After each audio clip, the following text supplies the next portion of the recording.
mes cochons. Alors aujourd'hui on se retrouve pour une nouvelle vidéo et dans cette vidéo on va s'attaquer à une épave que vous aviez déjà vue dans une précédente vidéo et cette épave c'est le 103 MVL de 1988 que j'avais récupéré il y a quelques temps déjà. Donc là j'ai reçu toutes les pièces et on va s'attaquer à la restauration. Donc il y aura bien sûr des parties qui seront coupées, des parties qui seront accélérées. Donc dites-moi ce que vous pensez de ce format. Je vous laisse tout de suite avec des images du 103. Le 103 en question, c'est celui-ci, donc il y a énormément de boulot. Le moteur a déjà été déposé, donc il y aura une grosse révision à faire dessus. Le variateur certainement à remplacer, parce qu'il a pris un coup, il est plus complètement droit, il est très abîmé. Donc celui-là, je pense qu'il y aura des pièces à remplacer dessus. Les freins seront à remplacer aussi, pareil. Sur la sécurité, je rigole pas avec ça.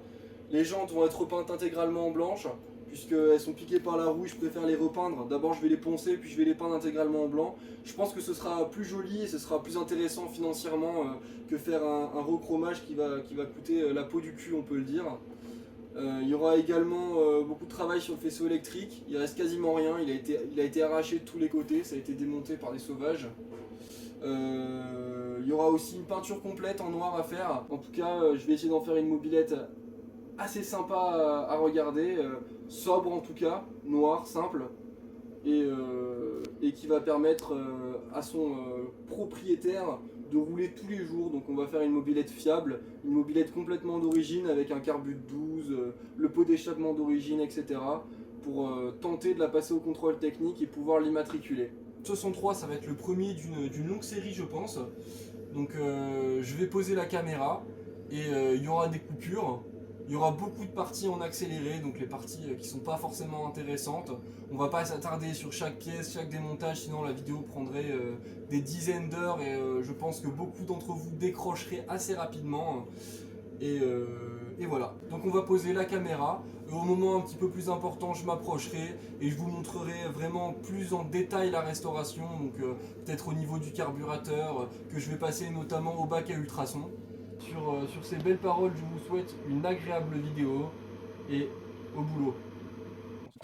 Je commence donc par démonter la roue avant et la roue arrière que je place délicatement à l'arrière du garage avec le reste de mes jantes. Je m'attaque ensuite au démontage du guidon et des poignées.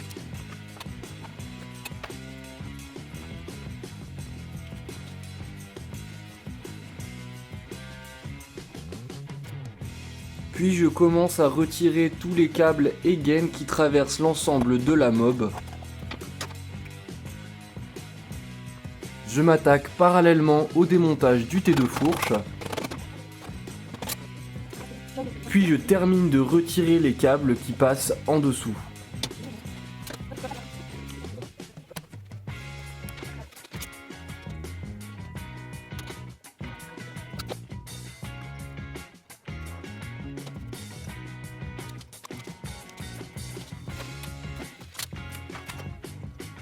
Une fois les câbles déposés, je m'attaque au démontage des amortisseurs arrière.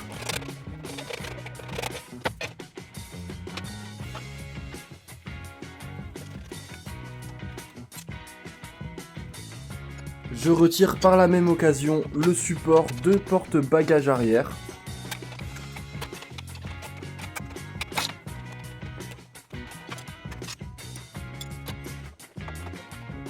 Puis le feu arrière.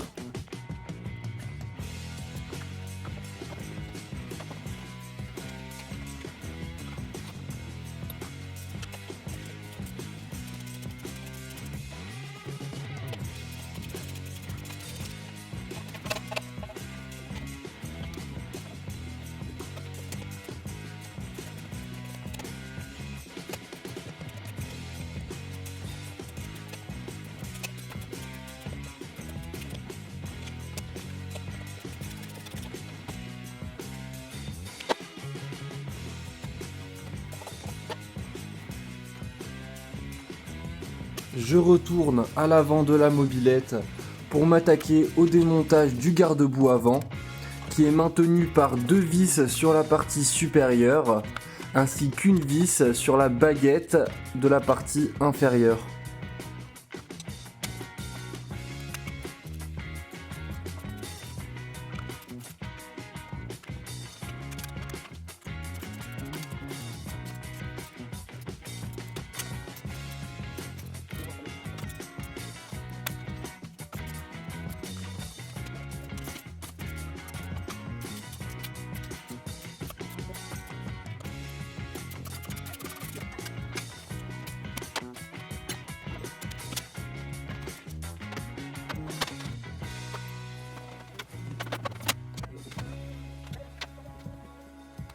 Je termine le travail à l'avant par la dépose de la fourche.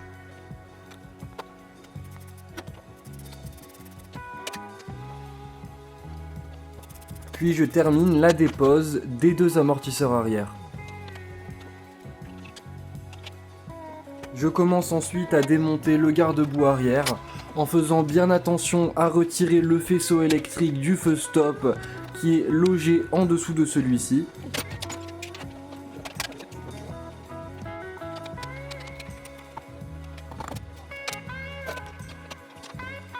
Une fois les deux vis inférieures retirées, je peux enfin démonter complètement le garde-boue arrière. Et je le dépose avec le reste des pièces démontées. Je démonte ensuite la boîte à outils en retirant le papillon latéral, puis je dévisse les deux vis de la selle pour la retirer.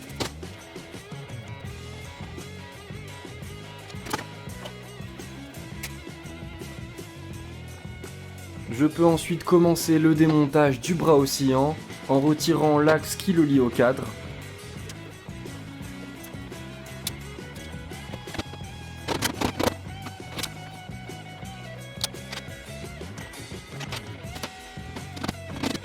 Puis je fais levier pour le retirer.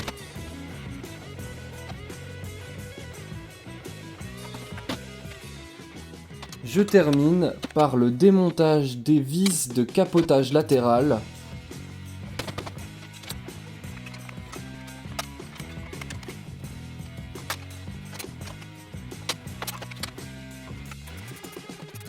Je peux maintenant retirer complètement la boîte à outils.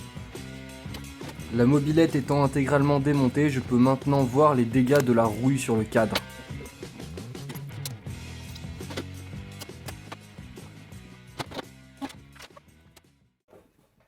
Donc voilà, on se retrouve après le démontage complet du 103. Il y a l'optique de phare qui n'est pas à l'intérieur. Il y a juste le verre et il est cassé. Donc il va falloir que je trouve ça. J'ai peut-être ça dans mes pièces en stock. Il va falloir que je disque la chaîne ici pour pouvoir la dégager. Il y aura beaucoup de pièces qui vont partir en peinture. La fourche est complètement tordue, donc celle-là je sais que je peux la jeter. Il y aura un petit peu de soudure à faire. Le garde-boue arrière qui est un petit peu mangé, qui est fissuré à l'arrière, à cet endroit-là. Je ne sais pas si vous le verrez bien en caméra, mais il est fendu. Il faudra bien le décaper aussi, il est bien rouillé. Donc il y a pas mal de travail de ce côté-là. Il y aura les pédales à changer. Il y avait une pédale de vélo et une pédale de ciao. Donc de toute manière ça ira pas, je vais trouver des pédales de 103. Le moteur, beaucoup de travail. Enfin bref. Il y a beaucoup de nettoyage à faire, beaucoup de tri dans les pièces, voir ce que je garde pas pour la restauration. En tout cas, je vais couper cette partie-là, je pense que c'est pas du tout intéressant à regarder. Je commence la partie mécanique par le nettoyage du pot d'échappement.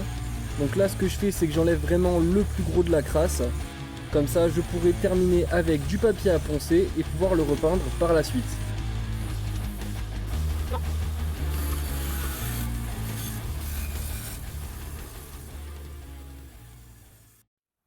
Donc voilà mes cochons, on se retrouve pour le nettoyage du carburateur, donc il est complètement dégueulasse, on peut le dire.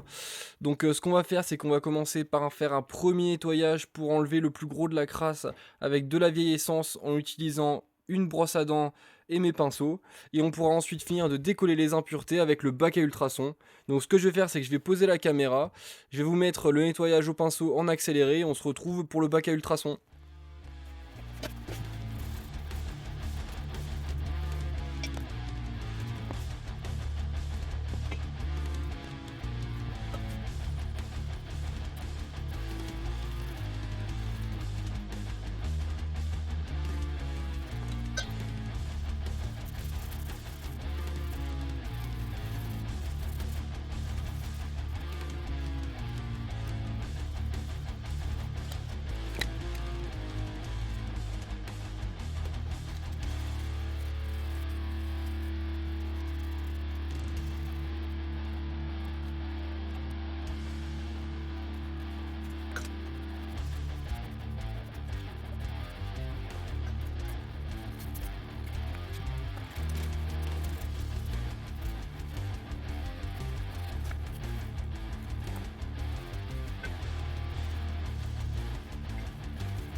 Donc voilà mes cochons, j'ai terminé de nettoyer le carburateur avec mon pinceau et ma brosse à dents.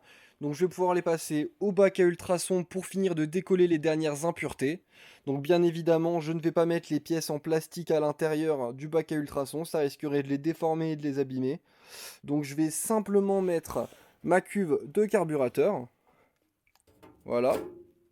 Je vais également placer mon gicleur et le reste de ma visserie du carburateur, donc que j'ai mis à l'intérieur d'une petite boule à thé, ainsi que le couvercle de mon carburateur. Pour le reste des pièces, je vais finir de les nettoyer à la main pour éviter de les endommager dans le bac à ultrasons. Donc le bac à ultrasons, je l'ai réglé à 55 degrés et je vais le laisser tourner pendant 25 minutes. Donc on se retrouve à la fin du nettoyage au bac à ultrasons et on voit qu'il commence déjà à agir. Voilà mes cochons, je viens de sortir le carburateur du bac à ultrasons. Donc comme vous le voyez, il est ressorti nickel. Il n'y a plus un résidu qui reste. Voilà, il est quasiment comme neuf, hein, on peut le dire. Donc ce que je vais faire, c'est que je vais finir de passer encore un petit coup de chiffon pour finir d'enlever tous les petits résidus qui ont pu se cacher à l'intérieur. Et je pose la caméra, je vous mets en accéléré le remontage du carbu et on se retrouve juste après.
Donc voilà, le carbu est complètement nettoyé, complètement remonté.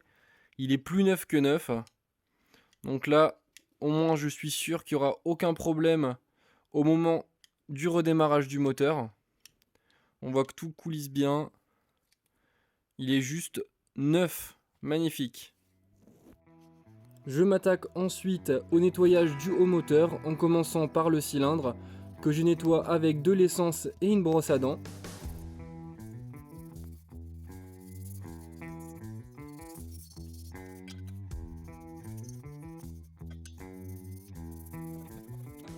Je nettoie par la même occasion le piston avant de passer l'ensemble au bac à ultrasons. Une fois le nettoyage terminé, le cylindre et le piston sont impeccables. J'en ai donc profité pour remplacer la segmentation. Je peux donc m'attaquer au démontage de la pipe d'admission afin de pouvoir ouvrir mon moteur en deux et changer les roulements, joints spi et joints de carter. Je remplace par la même occasion les clapets et les joints de pipe d'admission. Bon mes cochons, petit problème technique, j'ai le rush complet du démontage et du remontage du bas moteur qui est complètement foiré, il est inutilisable, corrompu. J'ai beau le mettre sur les logiciels, il se passe rien du tout, je suis dégoûté. Donc dans mon malheur, j'ai quand même pris des photos avec mon smartphone. Donc on peut dire que j'ai été un petit peu prévoyant pour une fois.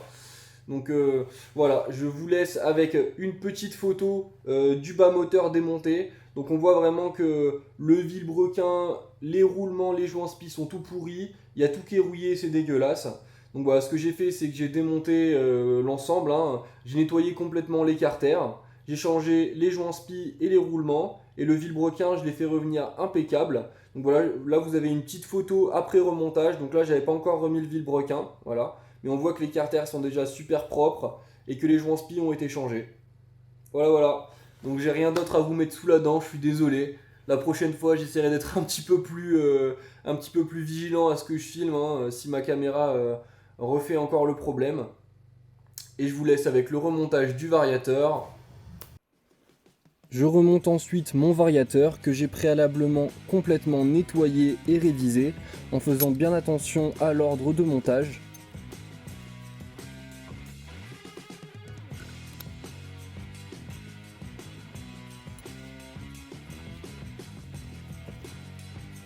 Après le remontage de mon variateur, je vérifie que mon moteur tourne bien. Maintenant que le moteur est complètement remonté, je n'ai plus qu'à l'installer sur la mobilette pour pouvoir vérifier s'il fonctionne correctement. Bon mes cochons, on arrive déjà à la fin du premier épisode de la restauration de ce 103 MVL.